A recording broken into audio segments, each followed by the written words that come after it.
Howdy YouTube folks, JimbowT here. This is a video response to NutnFancy's assertion that America is a sinking ship.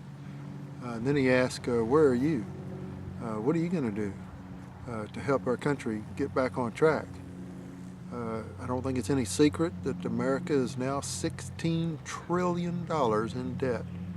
I believe I heard on the news that that's probably about $62,000 of debt for each American. So that's going to take us a while to pay that off from year to year. And then that doesn't include any of the amount of interest that we owe on that money. I think the average income in America was about $50,000, so it's going to take quite a while to get that paid off. How our Capitol Hill legislatures allowed our country to get so far in debt that unborn children today will have to pay it off once they are conceived and born in the future is beyond me. I think we really need some reform on Capitol Hill. They're just not getting the job done up there. It seems like they just are sitting around twiddling their thumbs, maybe passing Flag Day or Champagne Week or whatever, and we're sitting there paying their salaries and their pensions, and we're just not getting any bang for the buck. So I think we got to really look at, now that we have the internet online, our country is vastly different from what it was back in the 1700s. So maybe we should be looking at, forming our own policies online, do away with some of those legislatures, because they really aren't worth their salary, I don't believe. Another thing, I also believe, and this is probably going to make the American Civil Liberties Union upset, but I also believe that if you do not pay any federal income tax, that you should not be voting in federal elections. Now, I think, and there was a time when I was probably part of that 47%. I don't hold any animosity towards people that are in that 47%. It's really the government that made the rule up that said, oh, you don't have to pay any taxes. Well, I think that's wrong. We should all be paying probably, a flat tax that's fair, say 10%. That way everybody would be a stakeholder and they would all want to keep the taxes down. If the government doesn't have the money to spend, they just go out and borrow it now. Just keep blowing through it. Give it to countries that hate our guts, burn our flag, and kill our citizens. I don't know what they're doing on Capitol Hill, but man, I think they got their head tucked up in the clouds somewhere. Because there's no way to run a railroad what they're doing.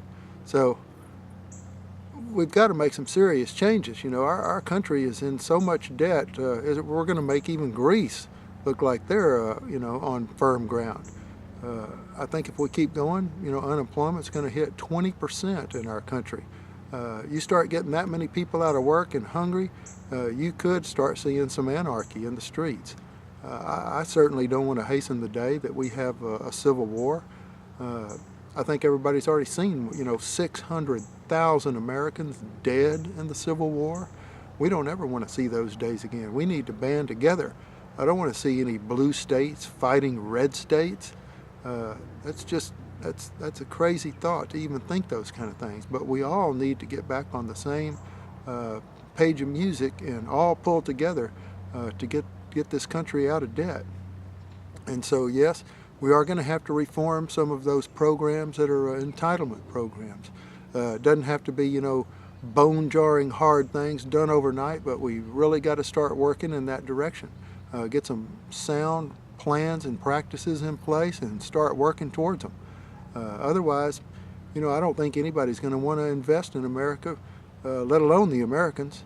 It's back in when the World Trade Centers fell. I think that gave America two really black eyes, and we have not been able to, see our way straight since then. We've spent so much money on wars. I'm not sure we should have been fighting. On military buildup, on, protection plans here in the motherland that have just cost us astronomical amounts, and all with the giveaway programs to the foreign countries who could give a rat's less about us. It's just insane, all the money that's flowing out of this country, and some of the policies that have caused the jobs to flow out of this country. Legislators, you really need to get on the stick and start serving your country. I think we probably should go to just a voluntary legislature. Then we'll see who really is interested in serving up there on Capitol Hill. Maybe we can employ the internet to even vote in the future and cut down on some of the cost of that. If it's safe enough for internet banking, by golly, it ought to be safe enough to go and vote, or to show the public out there what bills are on the table and let us decide, instead of all those legislatures getting all that money that are just sitting there like bumps on a log, as far as I can tell, and declaring it's a National Hubcap Day or something. I don't want to be paying pensions for all that kind of thing. So anyway, you ask where everybody is on the sinking ship, and yes, America is on a sinking ship. It's probably a submarine right now with the helmsman we got going on in the White House. So we got to really do something to wrestle control and get this country headed back towards a sound financial footing. So anyway, that's where I'm at, and some of my thoughts about it, and hope to see you at the poll if you're a right-minded person and want to take this country back and get her on track.